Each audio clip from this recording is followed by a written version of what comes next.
नमस्कार। ज्ञान विज्ञान एवं रचनात्मकता के संसार शब्द सार्वभौम यूट्यूब चैनल पर आप सभी दर्शकों का हार्दिक स्वागत एवं अभिनंदन है। प्रस्तुत है कारक प्रकरण का अग्रिम भाग। तो कारक प्रकरण के अंतर्गत अभी तक आपने कर्म संज्ञा के अंतर्गत आधार की कर्म संज्ञा का विषय पढ़ा। आधार की कर्म संज्ञा का तृतीय सूत्र प्रस्तुत है, उपान वध्यांग वसः। केवल एक पद का यह सूत्र है, उपान वध्यांग वसः। इसका विच्छेद विग्रह एक एक को समझते हैं।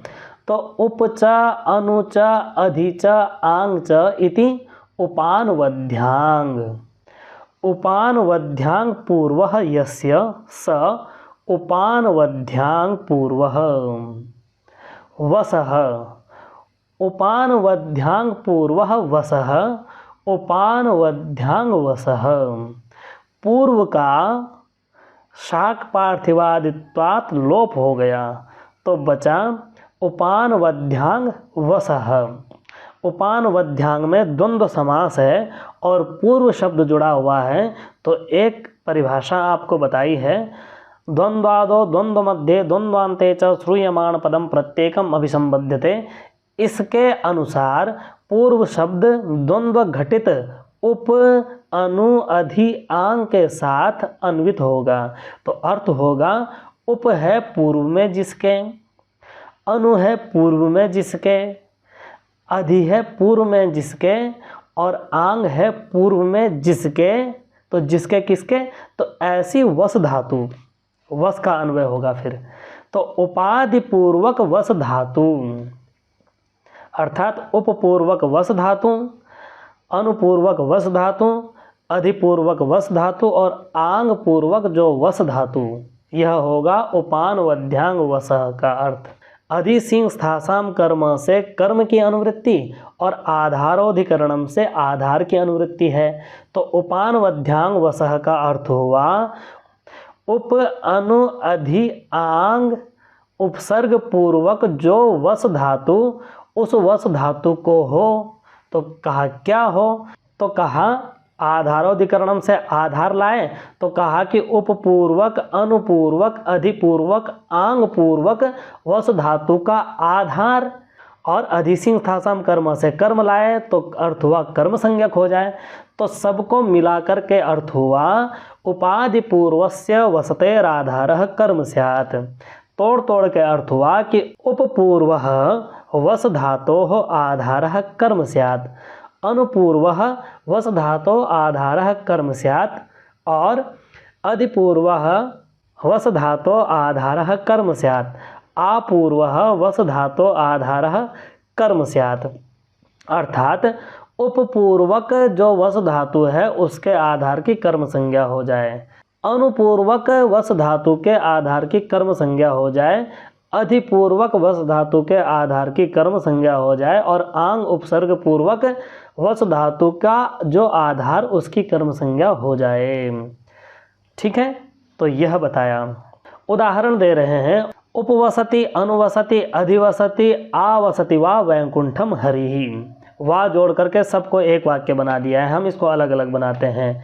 तो उप के साथ बनाया हमने उपवसति वैकुंठ हरि। तो हरि वैकुंठ में उपवसति उपवास करते हैं, निवास करते हैं या उपवास करते हैं, दोनों समझ सकते हैं। यहाँ वास करना ही अर्थ समझना। हरि वैकुंठ में निवास करते हैं।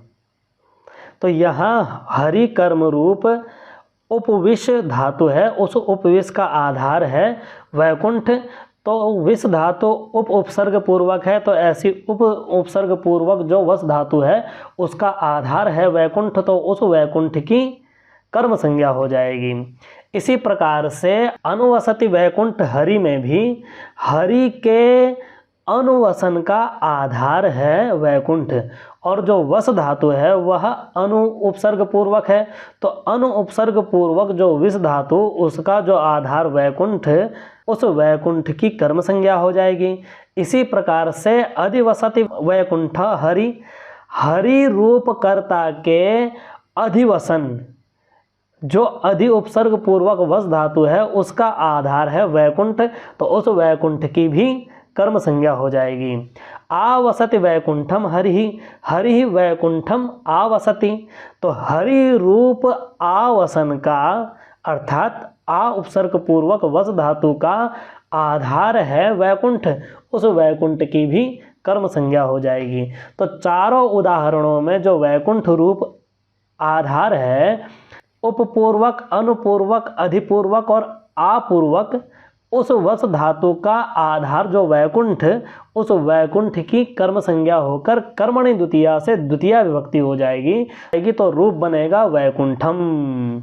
तो वाक्य क्या बनेंगे? तो वाक्य बनेंगे उपवसति वैकुंठम हरिहि, हरिहि वैकुंठम उपवसति, अनुवसति वैकुंठम हरिहि, हरिहि वैकुंठम अनुवसति, अधिवसति वैकुंठम हरिहि, हरिहि वैकुंठम अधिवसति, आवसति वैकुंठम हरिहि, हरिहि वैकुंठम आवसति।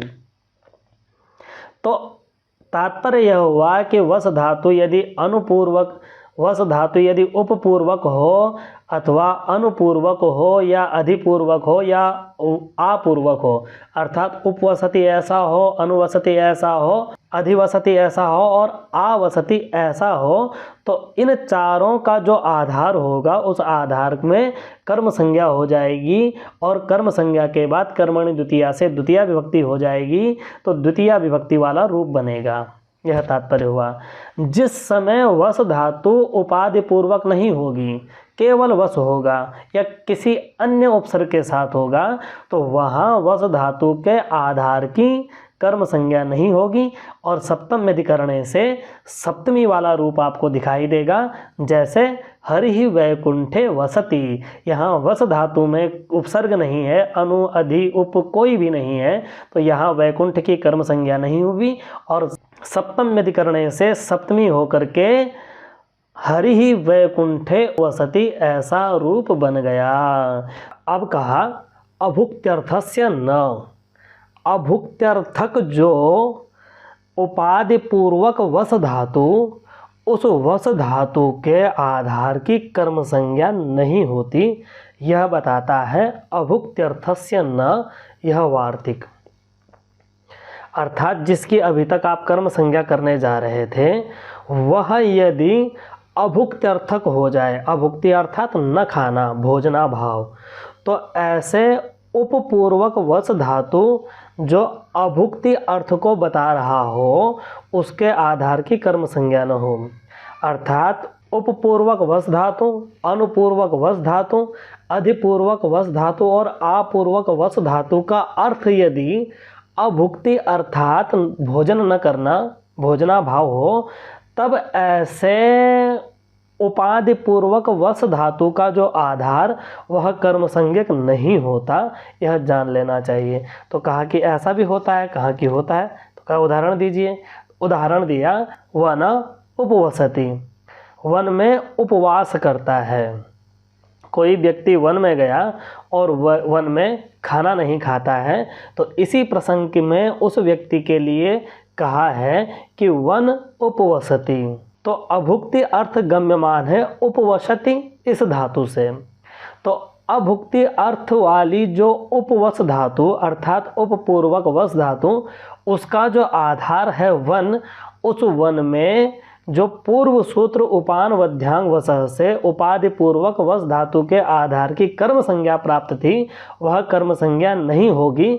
तो यथा प्राप्त सप्तम अधिकरण से अधिकरण संज्ञक कारक में सप्तमी हो जाएगी, तो रूप बनेगा वने उपवसति। प्रसंग समाप्त हुआ, इसी के साथ हमारा वीडियो भी समाप्त हुआ। नमस्कार, शुभ रात्रि, प्रणाम।